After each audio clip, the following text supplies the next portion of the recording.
Shalom chers internautes, de partout où vous nous suivez, nous vous rappelons que c'est notre émission « Dites-nous, Pasteur ».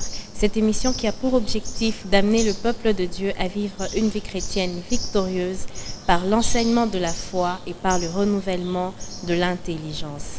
Alors pour aujourd'hui, comme nous vous l'avons dit la fois dernière, nous allons parler sur le thème qui est le renouvellement de l'intelligence. Alors pour ça, nous avons reçu pour vous une autorité de très grande marque qui est le révérend Jean-Bertin Binounou, à qui je dis bonjour pasteur. Bonjour Chafik. Vous allez bien pasteur? Je vais très bien.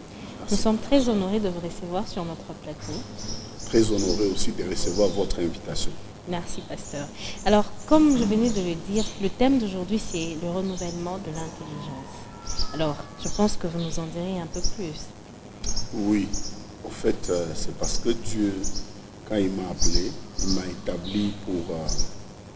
il m'a donné une vision claire, celle d'amener son peuple à vivre une vie chrétienne victorieuse par l'enseignement de la foi et par le renouvellement de l'intelligence. Donc, c'est possible qu'on en parle un peu plus. Alors, le pasteur nous en dira beaucoup plus ce matin. Alors, pasteur, nous voulons commencer par quelques questions. Donc, pasteur, on se pose la question, mais on entend parler du renouvellement de l'intelligence et on se demande, c'est quoi le renouvellement de l'intelligence? Le renouvellement de l'intelligence, ça signifie simplement refaire son intelligence, refaire sa compréhension, faire de nouveau sa compréhension. En fait, c'est là que ça pose un problème dans les milieux chrétiens. Vous voyez, les chrétiens ne comprennent pas. Quand vous lisez la Bible, le premier message que Jésus a annoncé, ou même Jean-Baptiste, le premier message qu'a annoncé Jean-Baptiste, le premier message qu'a annoncé Pierre, retenez en soi une seule expression de base, répentez-vous. Ouais, c'était le premier message de Jésus, il dit répentez-vous. Jean-Baptiste, quand il est venu, c'est le premier message, il dit répentez-vous. Pierre, le premier message qu'il a enseigné au jour de la Pentecôte, repentez-vous. Le terme se repentir signifie du grec métanoïa. Métanoïa dit, c'est le changement. Sa première signification, ce n'est pas dire ses péchés ou reconnaître ses péchés, mais sa première signification dit, c'est le changement de la mentalité. Okay? C'est ainsi que vous comprenez l'importance du renouvellement de l'intelligence, c'est-à-dire il faut que ceux qui croient en Jésus-Christ doivent refaire leur intelligence, autrement dit, leur façon de penser, leur raisonnement, leur réflexe.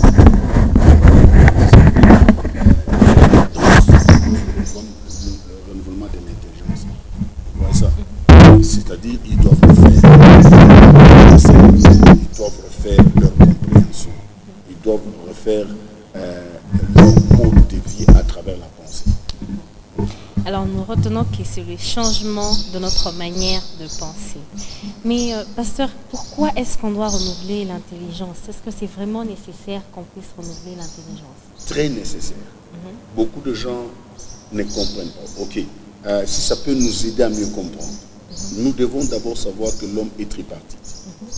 L'homme, il est d'abord, premièrement, il est esprit, il a une âme et il vit dans ce corps. Vous voyez ça? Alors, son esprit l'aide à communier avec Dieu. Parce que vous allez voir que la Bible dit dans 1 Corinthiens 6 que la Bible dit l'homme, lorsqu'il croit, il a un seul esprit avec Dieu. Amen. Alors, son âme, c'est le moyen de jonction entre le spirituel et le naturel. Et c'est le moyen qui le permet de communiquer avec son monde qui l'entoure. Mais le corps l'aide à toucher le monde matériel. Vous voyez ça? Alors, l'importance du changement, du renouvellement de l'intelligence est liée par le fait que la Bible dit tel on pense, tel il est. Vous voyez ça? Nous sommes les résultats de nos pensées. Mais si nous voulons qu'il y ait un changement dans notre vie, il faudrait que notre pensée soit transformée. Alors, pour avancer davantage, lorsque nous croyons en Jésus-Christ, on nous parle de la nouvelle naissance. Qu'est-ce qui est né de nouveau? C'est notre esprit. Vous comprenez ça? C'est notre esprit qui est né de nouveau. Et jusque-là, notre âme n'est pas convertie, et notamment aussi notre corps. Vous voyez ça?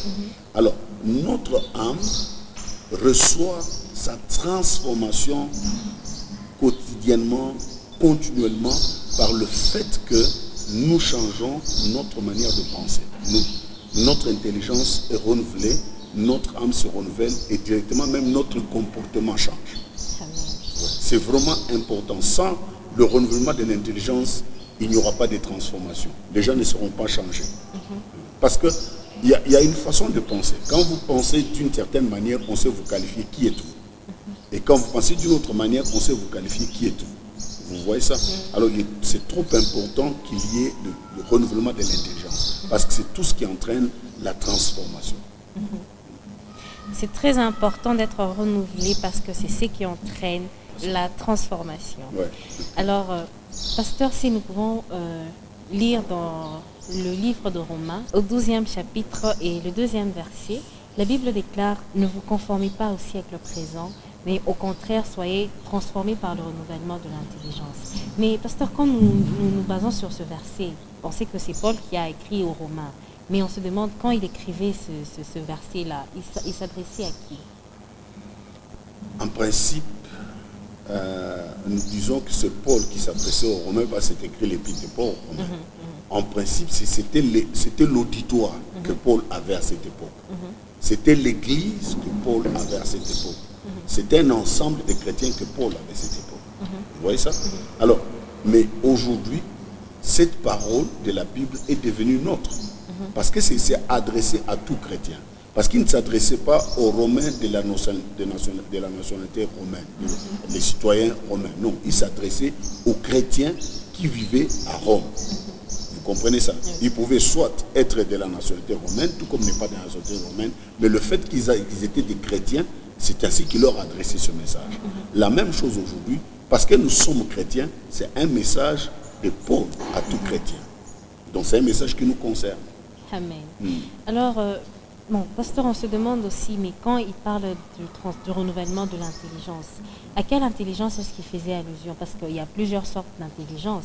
On peut être intelligent à l'école, je brille dans toutes les matières, mais est-ce que j'ai aussi besoin de renouveler mon intelligence? Bon, tout court, ce que nous devons comprendre, c'est que l'intelligence est unique. On parle d'une seule intelligence, c'est-à-dire la capacité que chacun a en nous de la compréhension. Ok? C'est comme nous avons des bras. Vous voyez, les catcheurs, à cause de leur sport, les mêmes bras que nous avons, ce sont les mêmes bras qu'eux ont. Mais quand on nous met ensemble, nous découvrons que leurs bras sont plus musclés que les nôtres. C'est dû à quoi? C'est dû au fait de les utiliser. Ok. Et le chrétien et tout le païen, nous avons une même intelligence. Tous. Dieu, en nous créant, il nous a dotés de l'intelligence comme il nous a dotés de bras. C'est ce qui fait d'ailleurs la différence entre l'homme et les animaux. Parce que nous sommes dotés de l'intelligence, la capacité de la réflexion, la capacité de la compréhension. Voyez-vous? Maintenant, quand nous sommes païens, nous sommes tous au même titre. Notre intelligence est obscurcie à cause de l'œuvre de l'ennemi. Mais quand nous devenons chrétiens, c'est cette même intelligence que Dieu nous a dotée en nous créant. C'est cette même intelligence qu'on doit maintenant permettre qu'elle puisse être changée, qu'elle puisse être renouvelée. Amen. Alors, pasteur, comment est-ce qu'un chrétien peut faire pour être transformé par le renouvellement de l'intelligence? Ok. Le moyen que Dieu a disponibilisé pour nous, pour que nous soyons, que notre intelligence soit renouvelée, c'est sa parole.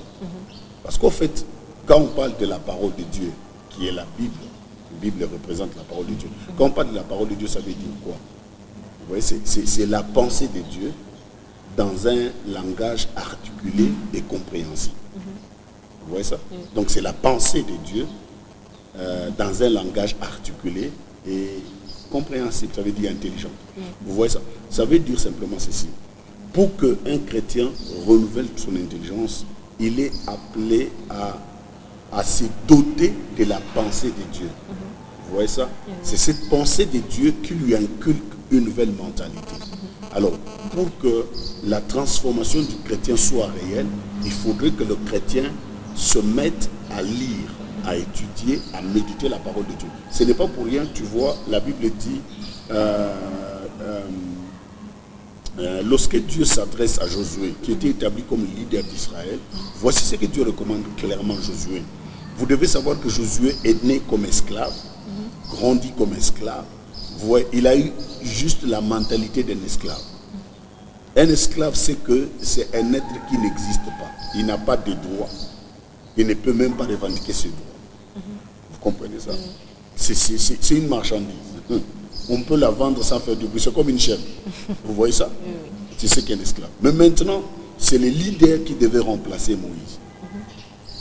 Tu vois? Alors, s'il devait remplacer Moïse, il devait avoir une façon de penser qui devait l'amener à être dynamique dans son leadership. Vous voyez? C'est ainsi que vous remarquerez que la Bible recommande clairement à Josué que ces livres de la loi ne s'éloignent point de ta bouche, médite-le jour et nuit.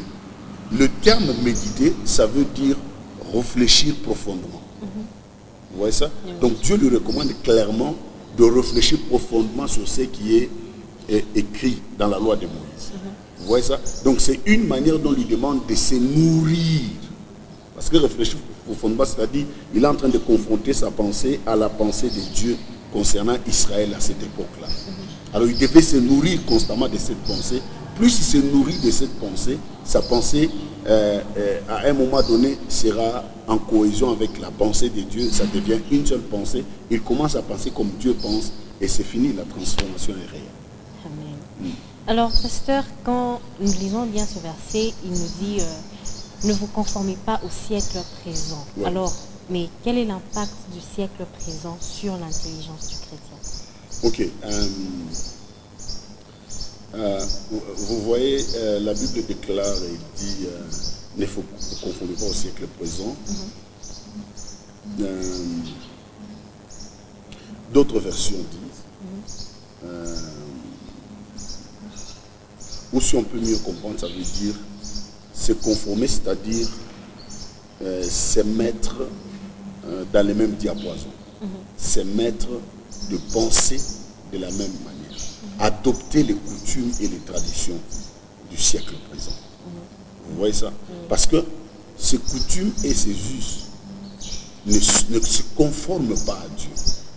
Vous voyez ça? Alors, comme elles ne se conforment pas à Dieu, la conséquence négative, c'est que c'est à quoi vos pensées se conforment, vous commencez à vous comporter de cette manière-là. C'est pourquoi la Bible nous recommande de ne pas nous conformer au siècle présent. Parce que le siècle présent a un impact réel sur le peuple qui vit présentement. Tout ce qui est à la mode, la plupart des choses qui sont à la mode présentement, vous allez remarquer que Pierre, Jésus leur raconte qu'il devait être pendu, il devait souffrir, il devait mourir. Voici ce que Pierre dit à Jésus. Et Pierre dit clairement à Jésus qu'à Dieu ne plaise, pareille chose ne t'arrivera pas. Regarde la réponse de Jésus. Jésus dit à Pierre, arrière de moi, Satan. Parce que tes pensées sont des pensées d'hommes, mais pas des pensées de Dieu. Donc vous comprenez? Donc le monde actuel est inspiré par les pensées démoniaques, les pensées sataniques. Alors vous voyez ça. Lorsque un chrétien commence à s'inspirer sur le siècle présent, de comment il pense, de comment il fait, ils font les choses, le comble c'est quoi? C'est que ces pensées seront imprégnées de pensées obscures qui est satanique et le comportement de ce chrétien en tant que chrétien sera bloqué. Il aura un sérieux problème pour savoir à quoi s'adapter et comment vivre. Vous voyez ça? Et c'est là que maintenant, c'est trop important. Tu vois, c'est trop important que le chrétien veille sur ça. Il ne doit pas se conformer au siècle présent. Pourquoi? Parce que le siècle présent est sous le contrôle satanique. Parce qu'au fait, quand Dieu est venu vers nous, il nous délivre en principe de ce système de ce monde, les systèmes de pensée, les systèmes d'agir, les systèmes de faire les choses. Alors vous voyez ça, c'est comme ça que la Bible nous recommande aussi clairement de ne pas nous conformer au siècle présent, parce que le siècle présent est sous le contrôle. Quand vous lisez la Bible, même dans le premier épître de Jean, chapitre 5, chapitre 5, la Bible dit le monde entier est sous le contrôle du diable. Vous voyez, c'est le siècle présent qui est sous le contrôle du diable. Alors, nous devons veiller à ce que nous ne puissions pas nous conformer au siècle présent et veiller à ce que notre intelligence soit soumise à la parole de Dieu qui est la pensée de Dieu qui est émise dans un langage articulé et compréhensible. Alors, chers internautes, nous vous rappelons que vous êtes dans votre émission « Dites-nous, pasteur ». Et pour aujourd'hui, nous développons le thème « Le renouvellement de l'intelligence ». Et nous sommes en train de développer ce thème avec le révérend Jean-Bertin Binoun que nous avons reçu sur notre plateau. Alors, pasteur, nous poursuivons avec nos questions. Qu'arrive-t-il lorsque un chrétien ne renouvelle pas son intelligence? Alors, c'est comme je vous ai dit, la transformation, parce que cette transformation, peut-être ça dépasse la compréhension des autres. Cette transformation, c'est ce que nous disons en principe. Du grec, ça signifie métamorphose. Vous voyez ça? Ça signifie métamorphose. Quand on parle de la métamorphose, on voit le changement de la nature qui part d'une chenille vers un papillon. Vous voyez ça? Et aussi la même chose. Les chrétiens sont appelés, vous voyez ça, à partir de l'état naturel, qui est l'état humain ou charnel, vers l'état spirituel, à devenir des hommes spirituellement matures, à marcher par l'esprit. Or, cela ne peut être possible que si leur intelligence est renouvelée. Notre croissance spirituelle tient beaucoup au renouvellement de notre intelligence. Parce que plus nous nous nourrissons de la parole de Dieu, plus notre intelligence grandit, devient solide. C'est comme vous voyez, vous allez remarquer même que dans la parole de Dieu, on a des étapes de la parole de Dieu. On appelle la parole de Dieu comme le lait, vous voyez, comme nourriture et comme les os. Vous voyez ça? Donc, vous ne pouvez pas donner à un bébé des os ou la viande. Vous voyez ça? Ok, à un bébé, on donne le lait. Ok, au fait, maintenant, lorsque un chrétien se nourrit davantage de la parole de Dieu, son intelligence grandit. Ouais, son intelligence s'accroît. Et son intelligence commence à être dans une union parfaite de la pensée de Dieu concernant l'homme. Vous voyez, vous êtes Victoire, moi je suis Jean-Bertin. Pour que vous soyez moi, c'est que comme vide de ma manière de penser, qu'on vous la transmette, du coup, vous commencez à penser comment, vous commencez à parler comment, vous commencez à agir comment. La même chose, la poursuite, c'est que nous devons, la Bible nous recommande d'être à la stature parfaite de Christ. Pour atteindre ce niveau-là, cela est lié uniquement à notre manière de penser. Lorsque nous commençons à penser dans chaque domaine, dans chaque aspect de notre vie, comme Christ pense, alors nous sommes devenus aussi Christ. Amen. Vous voyez ça? Et c'est ça l'importance vraiment qui est liée au renouvellement de l'intelligence. Tout chrétien qui ne travaille pas au renouvellement de son intelligence, il souffrira beaucoup avec sa vie chrétienne.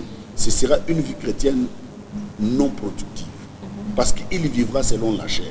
Or, quand tu vis selon la chair, tu vis constamment dans l'opposition à l'esprit. Et il ne connaîtra même pas la jouissance de la victoire en tant que chrétien.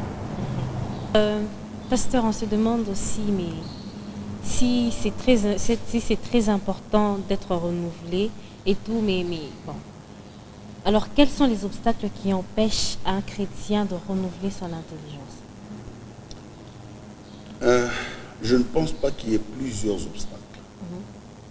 J'en parlerai peut-être de deux plus ou moins. Le premier obstacle, c'est l'ignorance. Vous voyez ça? Il y a des chrétiens qui ne pensent pas que leur intelligence doit être renouvelée. Vous voyez ça? Il y a des chrétiens qui ne pensent pas que c'est important. Ouais. Et pourtant, c'est un message clair de la Bible.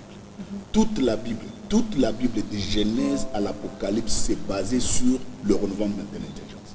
Même quand Dieu a fait partir Israël de l'Égypte, Dieu dit clairement à Israël, vous n'agirez pas comme agissent les gens des nations ou comme vous agissiez quand vous étiez en Égypte. Voici maintenant, j'établis pour vous des lois auxquelles vous devriez vous conformer. C'est-à-dire, ces lois doivent devenir votre manière de penser, votre manière d'agir, votre manière de vous comporter.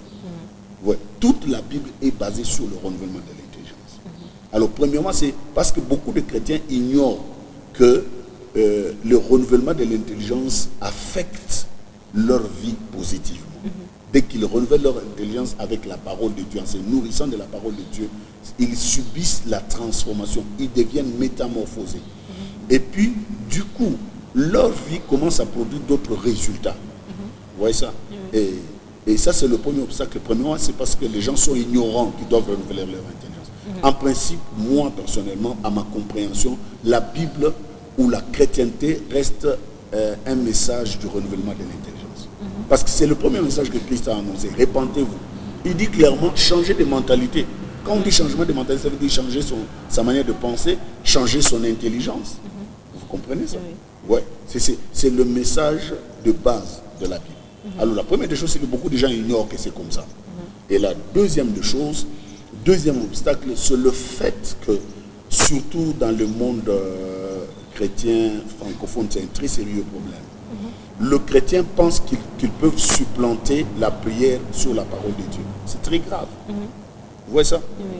Et quand vous lisez, la Bible dit, lorsque vous priez, lorsque quelqu'un fait abstraction de la loi et qu'il prie, la Bible dit, même sa prière est une abomination. Vous voyez ça? Proverbe 28, verset 9. Vous voyez ça? La Bible dit clairement ceci.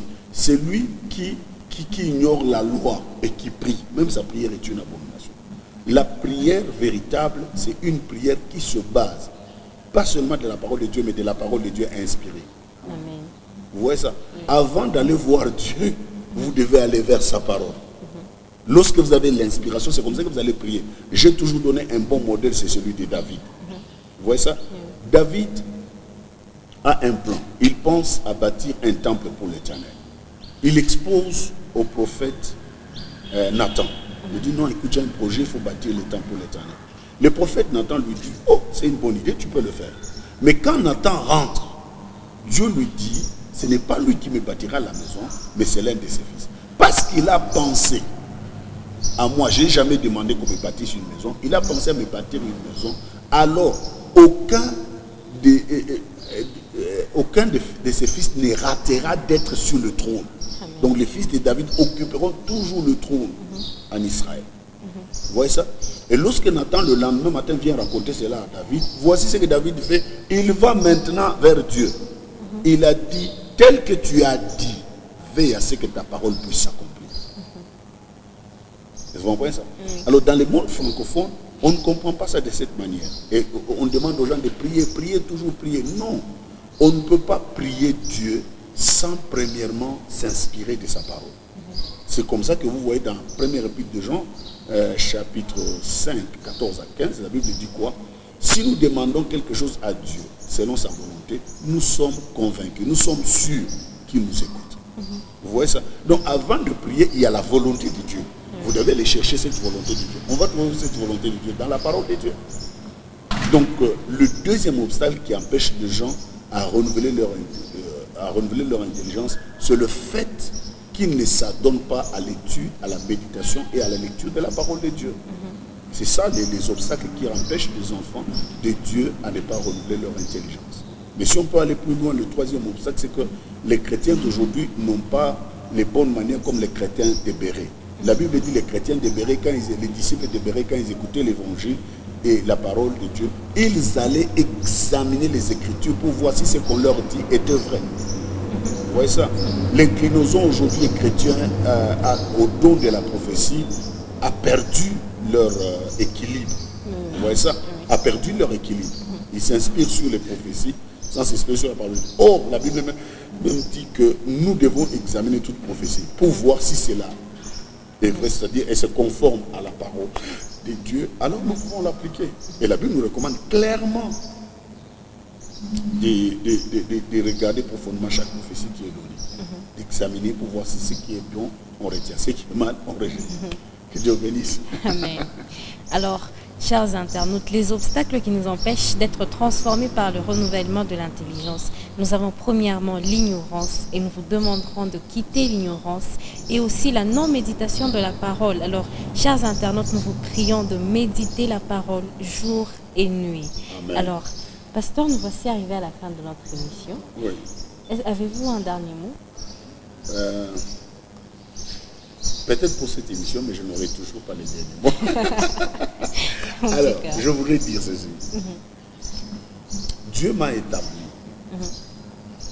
pour conduire son peuple à vivre une vie chrétienne victorieuse. À la vérité, je vais vous dire, il n'y a pas de chrétiens qui jouiront de la victoire que nous héritons de Jésus-Christ pour l'œuvre qu'il a accomplie à la croix de Golgotha sans renouveler leur intelligence. Amen. Et ce que les chrétiens doivent retenir, vous qui nous suivez, voyez ce que vous devez retenir. Vous devez savoir que à la nouvelle naissance, c'est notre esprit qui est né de nous. Jusque-là, notre âme n'est pas transformée et notre corps. La transformation de notre âme dépend de notre discipline personnelle dans l'étude, dans la méditation de la parole et dans la lecture de la parole de Dieu. Et c'est là constamment, c'est-à-dire sans relâche. Chaque jour, un bon chrétien doit aller dans la parole de Dieu pour lire, pour étudier, pour méditer. Ok. Et c'est ainsi que notre âme commence à subir la transformation. Et notre corps ne subira sa transformation que lorsque Jésus-Christ reviendra dans son avènement. Amen. Vous voyez ça? Alors si un chrétien ne comprend pas ça, il lui sera très difficile de s'épanouir en tant que chrétien, de jouir de la victoire que Christ nous a léguée par l'œuvre de la croix. Alors tout ce que je demande à tous ceux qui nous suivent, vous êtes des vainqueurs par héritage en Jésus-Christ. Car la Bible dit, nous sommes plus que vainqueurs par celui qui nous a aimés. Mais l'une des clés pour jouir de cette victoire, c'est le renouvellement de l'intelligence. Tel vous pensez, tel vous êtes. Amen. Ok? Alors, si c'est mes pensées qui me montrent qui je suis, ok? Alors, qu'est-ce qu'il faudra faire pour que mes pensées soient épanouies, pour que j'en jouisse? Donc, c'est la parole de Dieu qui représente la pensée de Dieu pour nos vies, pour chaque domaine de notre vie. Alors, je penserai selon Dieu pour chaque domaine de ma vie et tel que je serai. Vous voyez ça? Alors, c'est ce qui fera de nous des vainqueurs. Pas seulement ça, parce que la Bible déclare et dit, je dis que vous êtes des dieux, mais vous mourrez comme de princes quelconques. Vous voyez ça? Donc, Dieu attend de nous que nous pensions pour chaque circonstance de notre vie comme Dieu pense. Et quand nous arrivons à ce niveau-là, nous jouissons de la victoire et nous devenons des dieux dans chaque aspect, dans chaque domaine de notre vie. Amen. Alors, que Dieu bénisse ma soeur. Amen. Alors, pasteur, nous voici arrivés à la fin. Nous sommes très heureux de vous avoir reçu parmi nous. Merci beaucoup, ma soeur. Merci d'avoir répondu à notre invitation. Merci pour cette grande révélation. Je vous remercie, ma soeur Vic. Que Dieu vous bénisse. Amen. Nous voici arrivés à la fin de notre émission. Dites-nous, pasteur, dans le grand thème qui est le renouvellement de l'intelligence. Et aujourd'hui, nous avons reçu pour vous le pasteur Jean-Bertin Binounou. Alors, nous vous fixons rendez-vous à très bientôt sur la même chaîne et sur la page dont le nom s'affiche au bas de l'écran. Et si vous avez des questions que vous vous posez, n'hésitez pas à nous les envoyer au numéro qui s'affiche aussi au bas de l'écran. Alors, surtout, n'oubliez pas de liker, de commenter et de partager ce lien avec les autres. Bien-aimés, vous qui nous suivez constamment sur cette chaîne, nous vous prions de ne pas oublier de liker, de commenter et de partager. Et Dieu vous bénira.